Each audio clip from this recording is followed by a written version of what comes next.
Wahyu pasal 8. Meterai yang ketujuh. Dan ketika anak domba itu membuka meterai yang ketujuh, maka sunyi senyaplah di sorga, kira-kira setengah jam lamanya. Lalu aku melihat ketujuh malaikat yang berdiri di hadapan Allah, dan kepada mereka diberikan 7 sangkakala.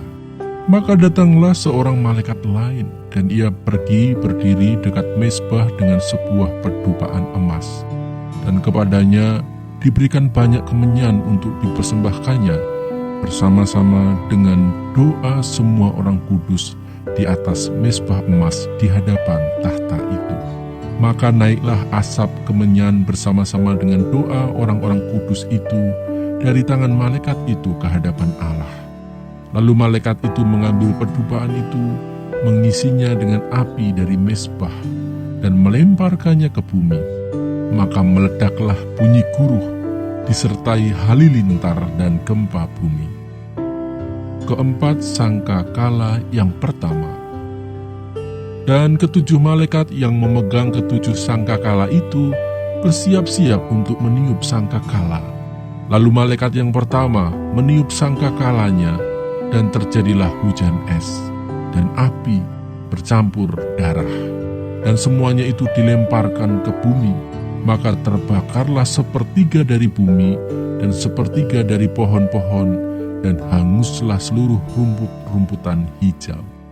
Lalu malaikat yang kedua meniup sangkakalanya, dan ada sesuatu seperti gunung besar yang menyala-nyala oleh api dilemparkan ke dalam laut.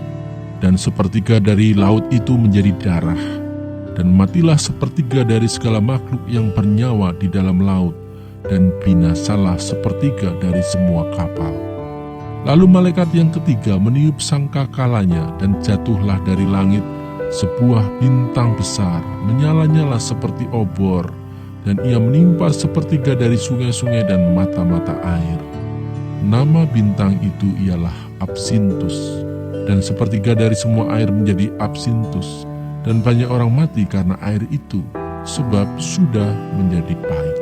Lalu malaikat yang keempat meniup sangkakalanya, dan terpukullah 1/3 dari matahari, dan 1/3 dari bulan, dan 1/3 dari bintang-bintang, sehingga 1/3 dari badannya menjadi gelap, dan 1/3 dari siang hari tidak terang, dan demikian juga malam hari.